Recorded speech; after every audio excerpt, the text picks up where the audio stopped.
নমস্কার, আমি মিতালি ঘোষ। বরাবর মতো আজকেও আছি অনলাইন ক্লাসে। আজকেও আছি মেকানিক্যাল ষষ্ঠ পর্বের একটি সাবজেক্টে ক্লাসে, মেকানিক্যাল মেজারমেন্ট অ্যান্ড মেট্রোলজি 67062। আজকের বিষয় হচ্ছে different types of screw thread, chapter 10 এর।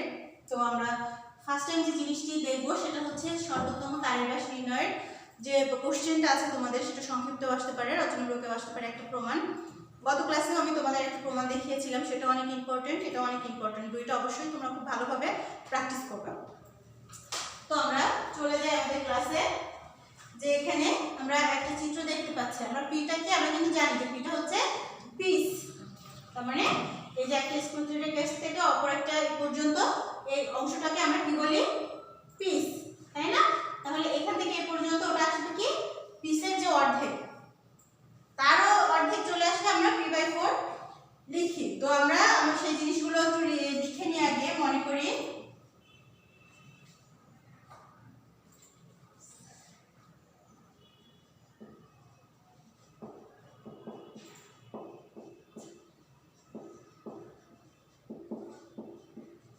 p সমান কি আসছে? থ্রেডের পিচ। এখন যে থ্রেডের অর্ধকোণ সেটা হচ্ছে কি x/2।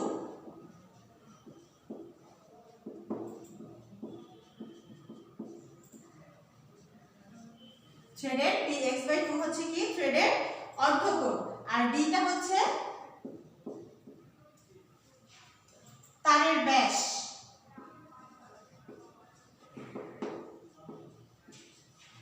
d টা হচ্ছে তারের ব্যাস। তাহলে ওই যে ত্রিভুজটা, সেই ত্রিভুজ হতে আমরা কি পাই?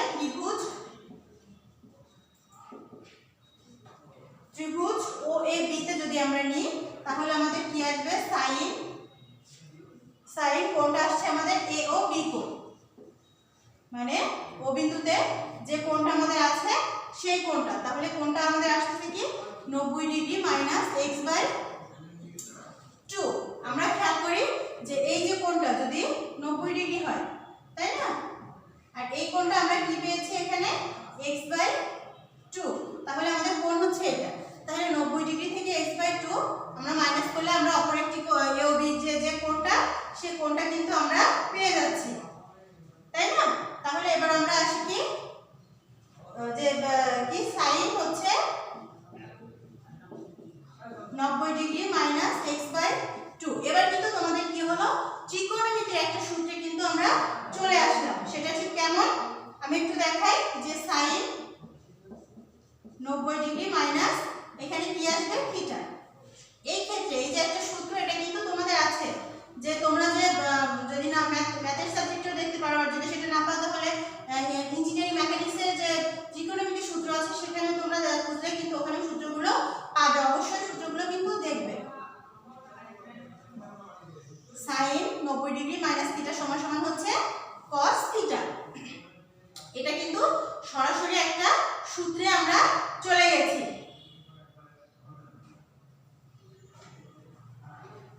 এখন এই জিনিসটা কিন্তু তোমরা মনে রাখবে। এখন আমরা যেটা করব সেটা হচ্ছে কি sin 90 ডিগ্রি মাইনাস x/2 সমান সমান আমরা কি লিখব? sin theta. তাহলে আমাদের এখানে কি আসবে? AB/OB। AB/OB যেহেতু আমাদের sin থিটা আছে, তাহলে sin থিটা সমান সমান কি জানি আমরা? লম্ব বাই অতিভুজ। তাহলে এখন আমরা OB টা যদি এই সাইডে নিয়ে আসি তাহলে আমাদের মানটা কি আসবে? AB/sin 90 degree minus x/2। তাহলে OB সমান সমান AB/ ওই যে সূত্রটা আমি তোমাদের দেখালাম সে অনুযায়ী তাহলে কি আসবে? cos x/2। যেহেতু এখানে কোণটা হচ্ছে যে থিটা কোণটা ছিল সেটা এখানে x/2 আমরা কোণটা ধরে নিয়েছি। তাহলে cos থিটা সমান সমান আমরা কি জানি? এখন AB টাকে যদি আমরা এই সাইডে নিয়ে আসি তাহলে 1/cos থিটা সমান সমান কি আসবে? AB।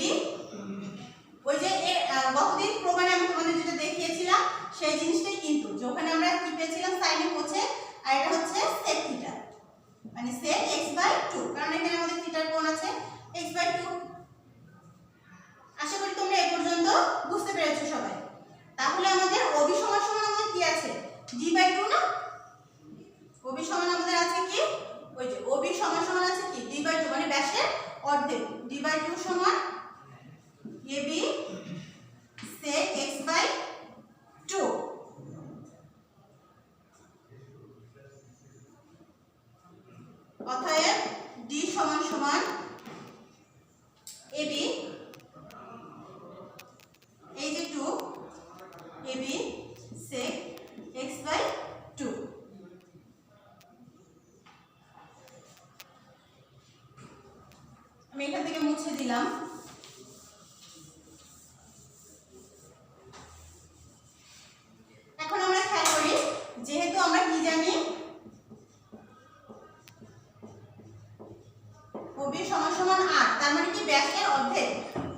আমরা ব্যাসার্ধ এবং 2r মানে কি ব্যাসার্ধ ডাবল করলে আমাদের কি আসছে d মানে হচ্ছে আমাদের ব্যাস, তাহলে সেটা সমান সমান কি আমরা তারের ব্যাসটা লিখতে পারি তারের ব্যাস। তাহলে অতএব তারের ব্যাস d সমান সমান আমরা কি লিখতে পারি 2r। তারের ব্যাস সমান সমান আমরা 2r লিখতে পারি। তাহলে 2ob সমান সমান আমাদের কি আসছে, এখানে যদি আমরা 2ob লিখি 2ob সমান সমান আমাদের কি আসছে 2ab sec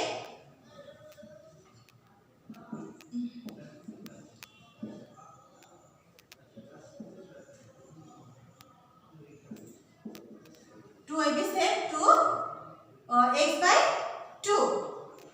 এখন ab লাইনটা পিস লাইনের উপরে, এই যে ab লাইনটা কি পিস লাইনের উপরে আছে না,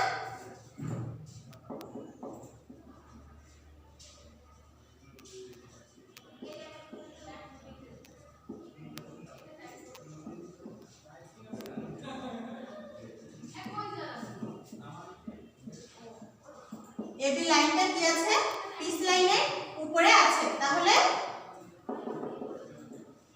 ab সমান সমান p/4।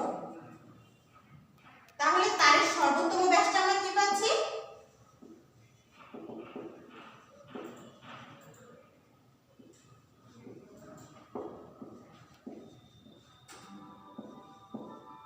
তারের সর্বোত্তম ব্যাসটা আমাদের আসছে d সমান সমান 2p/4।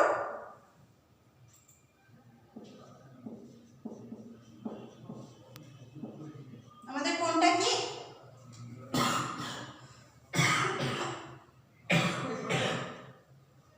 x/2। আরেকটা আমাদের কি পেয়েছিলাম p/2 sec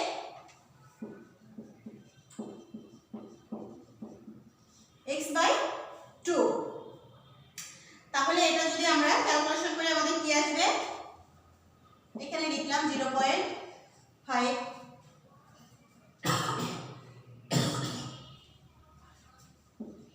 p sec/2। আমাদের কিন্তু প্রমাণটা কমপ্লিট। এখন থ্রেডের কোণটা হচ্ছে যখন 60 ডিগ্রি থাকবে তখন আমাদের কি কি নিতে হবে সেটা আমাদের একটু দেখতে হবে বইতে। তো এই প্রমাণটা কিন্তু এটুকুই, তোমরা আশা করি এটাও অনেক সুন্দরভাবে প্র্যাকটিস করবে।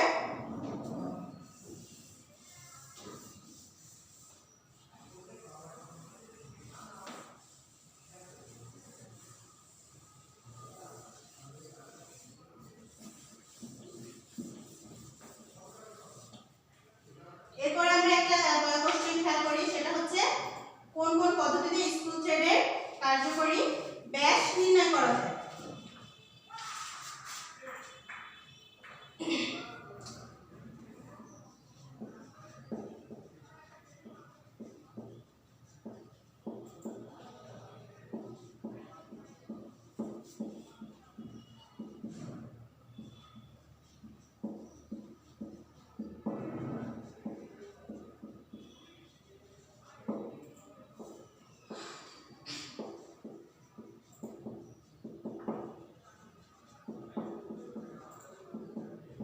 কোন কোন পদ্ধতিতে স্ক্রু থ্রেডের কার্যকরী ব্যাস নির্ণয় করা যায়।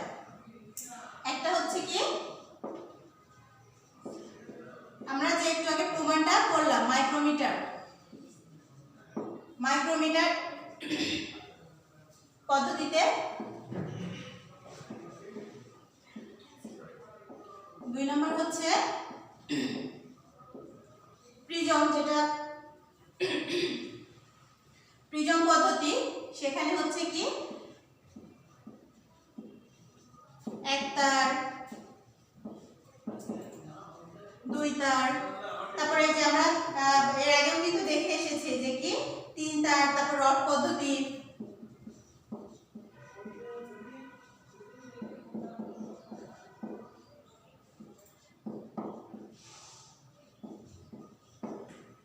এগুলো কি আমরা প্রিজমের মাধ্যমে এগুলো করতে পারি। আর একটা হচ্ছে সর্বোত্তম তার বা বেস্ট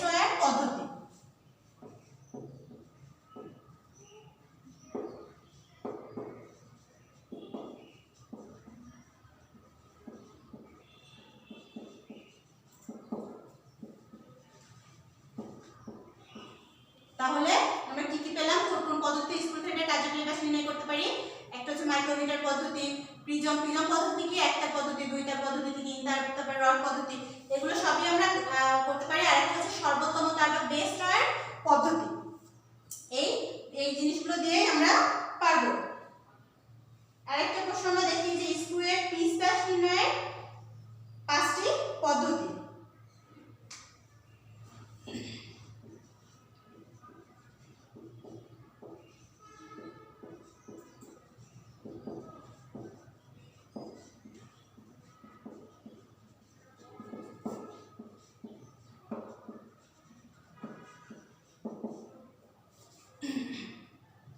আমরা পিচ ব্যাস এগুলো কিন্তু পড়তে আসছি, যে প্রমাণগুলো করলাম সেখানে কিন্তু আমরা অনেকবারই পিচটাকে দেখেছি। এগুলো কি কি পদ্ধতিতে আমরা নির্ণয় করতে পারি সেগুলো কিন্তু এই যে প্রিজম,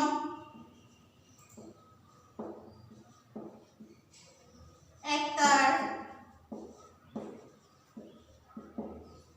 দুই তার,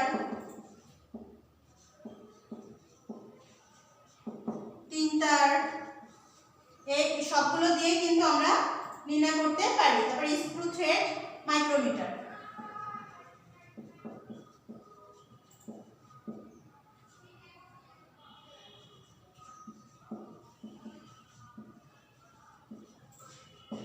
স্ক্রু থ্রেড, মাইক্রোমিটার, এই জিনিসগুলো। আর একটা জিনিস আমরা দেখি যে স্ক্রু থ্রেডের পিচ ব্যাস নির্ণয়ে 3 তারের পরিবর্তে 2 তার যে ব্যবহার, সেটা হচ্ছে অসুবিধাগুলো কি কি। এই যে জিনিসটা মানে শর্ট করে লিখছি আমি, 3 তার এর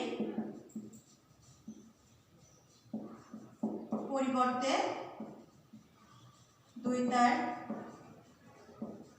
ব্যবহারের অসুবিধা। আমরা যখন 3 তার পদ্ধতিটি প্রমাণ দেখেছিলাম তখন কিন্তু আমি বলেছিলাম যে 3 তারটাকে অধিক সূক্ষ্মভাবে আমরা যে হচ্ছে আমাদের এটা পরীক্ষাটা আমরা করতে পারি 3 তার পদ্ধতিতে, যেটা 2 তার পদ্ধতিতে সম্ভব হয়। সেটাই এখানে বলেছে যে 2 তার ব্যবহারের অসুবিধাটা কি, 3 তার ব্যবহারের থেকে 2 তার ব্যবহারের অসুবিধাটা কি। তাহলে 3 তার ব্যবহারের সুবিধাটা 2 তারের থেকে বেশি, সেই জিনিসটাই আমরা এখানে দেখব যে 2 তার পদ্ধতিতে ব্যবহৃত তার অবশ্যই হার্ডেনিং এবং পলিশিং হওয়া দরকার। তারের তলসমূহ অবশ্যই গোলাকার হবে, সোজা হবে, সমান্তরাল হবে ও সুষম হয়। মাইক্রোমিটারে যে এমভিটা থাকে সেটা কি থ্রেড অক্ষের সাথে সমকৌণিক অবস্থানে সেট না হলে পরিমাপের ক্ষেত্রে মাইক্রোমিটার পার্ট কি হয়, ত্রুটিযুক্ত হয়। তাহলে আমরা যদি দেখি যে 2 তারের চেয়ে 3 তার ব্যবহারের সুবিধাগুলো কি কি, তাহলে কিন্তু আমরা এটা সহজে বুঝতে পারবো। সুবিধা কি, যে 2 তার পদ্ধতিতে তারটা বিকেন্দ্রিক অবস্থায় অবস্থান করায় ভুল পাঠের সম্ভাবনা থাকে। 2 তার পদ্ধতিতে তারটা বিকেন্দ্রিক অবস্থায় থাকে, সেক্ষেত্রে কি আমার পাঠটা ভুল হওয়ার সম্ভাবনা থাকে, যেটা 3 তার পদ্ধতিতে থাকে না। 3 তার পদ্ধতিতে এক পাশে দুটি এবং অপর পাশে একটি মধ্যাংশ বরাবর অবস্থান করায় সঠিক মাপ আমরা সহজেই পেতে পারি। আর 2 তার পদ্ধতি ব্যবহার করে মেজারিং মেশিন ব্যবহার করার প্রয়োজন। আবার হচ্ছে যে সঠিক অক্ষীয় পাঠ নিশ্চিত করতে 3 তার পদ্ধতিতে মেজারিং মেশিনের প্রয়োজন হয় না, যেটা 2 তার পদ্ধতিতে প্রয়োজন হয়। তাহলে 3 তার পদ্ধতিতে সাধারণত মাইক্রোমিটার ব্যবহার করেই আমরা মাপটা গ্রহণ করতে পারি 3 তার পদ্ধতিতে, যেটা 2 তার পদ্ধতিতে সম্ভব হয় না। তো এই ছিল আজকের বিষয়। এই যে চ্যাপ্টারটা তোমাদের এই যে কোশ্চেনগুলো আমি দেখালাম এগুলো তোমরা পড়ো। আর এখানে ম্যাথ আছে 2-1টা, অবশ্য 2-1টা ম্যাথ আছে, তোমরা চাইলে করতে পারো, না চাইলে দরকার নেই, সমস্যা নেই। তো প্রশ্নগুলো অবশ্যই কিন্তু তোমরা খুব ভালোভাবে পড়বে।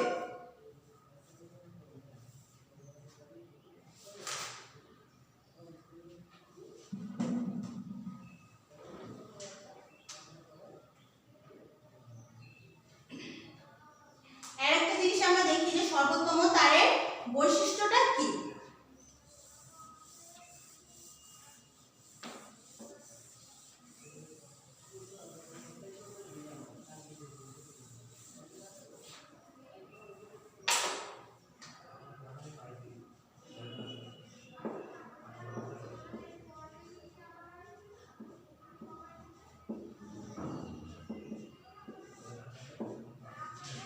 সর্বোত্তম তারটা কি? সর্বোত্তম তার বা বেস্ট ওয়্যার সাইজ বলতে আমরা কি বোঝাই? যে স্ক্রু থ্রেডের খাঁজে, স্ক্রু যে থ্রেডটা থাকে তার খাঁজে গ্রুপের ভেতরে একটি ওয়্যার স্থাপন করলে ওয়্যারটি থ্রেডের সন্নিহিত দুটি ফ্ল্যাঙ্কের দুটি পৃথক বিন্দুতে স্পর্শ করবে এবং বিভিন্ন আকৃতির থ্রেডের পিচ বিভিন্ন রকম হওয়ায় স্পর্শ বিন্দুর অবস্থান থ্রেডের পিচে নির্ভর করে। সুতরাং কোনো নির্দিষ্ট থ্রেডে যে তার স্থাপন করলে ফ্ল্যাঙ্কদ্বয়কে পিচ বিন্দুতে স্পর্শ করবে তাকে ওই থ্রেডের জন্য সর্বোত্তম তার আমরা বলে থাকি। যে কি বলেছে? যে কোনো নির্দিষ্ট থ্রেডে যে তার স্থাপন করলে ফ্ল্যাঙ্কদ্বয়কে পিচ বিন্দুতে স্পর্শ করবে সেই তারকে আমরা কি বলি? সর্বোত্তম তার বলি। এখন সর্বোত্তম তারের বৈশিষ্ট্যটা আমরা একটু দেখি।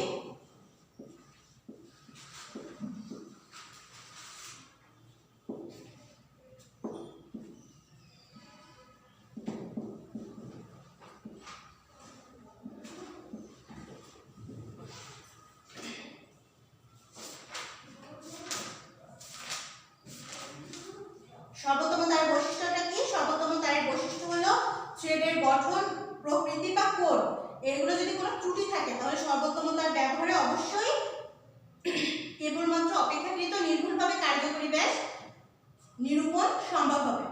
তাহলে কি বলেছে? যে সর্বোত্তম তারটা যে বৈশিষ্ট্য সেটা হচ্ছে কি? থ্রেডের গঠন, প্রকৃতি বা কোণ যদি কোনো ত্রুটি থাকে, যে থ্রেডটার যে গঠন সেটাতে আর যে কোণটা থাকে সেই কোণটাতে যদি কোনো ত্রুটি থাকে সেক্ষেত্রে সর্বোত্তম তার ব্যবহারেই কেবলমাত্র অপেক্ষাকৃত নির্ভুলভাবে কার্যকরী ব্যাস নিরূপণ সম্ভব হবে। তাহলে এটার কিন্তু বৈশিষ্ট্যটা অনেক গুরুত্বপূর্ণ। সর্বোত্তম তার ব্যবহারের যে বৈশিষ্ট্য সেটা কিন্তু অনেক অনেক অনেক গুরুত্বপূর্ণ।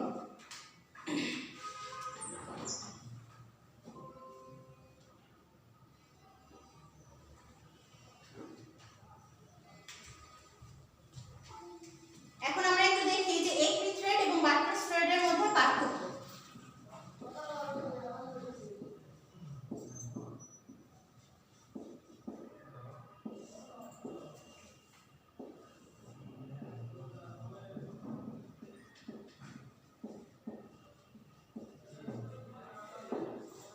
একমি থ্রেড এবং বাট্রাস থ্রেড। একমি থ্রেডের আমি কিন্তু বলেছিলাম যে কোণগুলো কিন্তু এক একটা থ্রেডের এক এক রকম হয়। এখানে কোণ একমি থ্রেডের ক্ষেত্রে হবে কি 90 ডিগ্রি, আর যখন বাট্রাস থ্রেডের ক্ষেত্রে আসবে তখন আসবে কি কোণটা 45 ডিগ্রিতে আসবে। এরপরে হচ্ছে কি একমি থ্রেডের যে কোণ উভয় পাশে মানে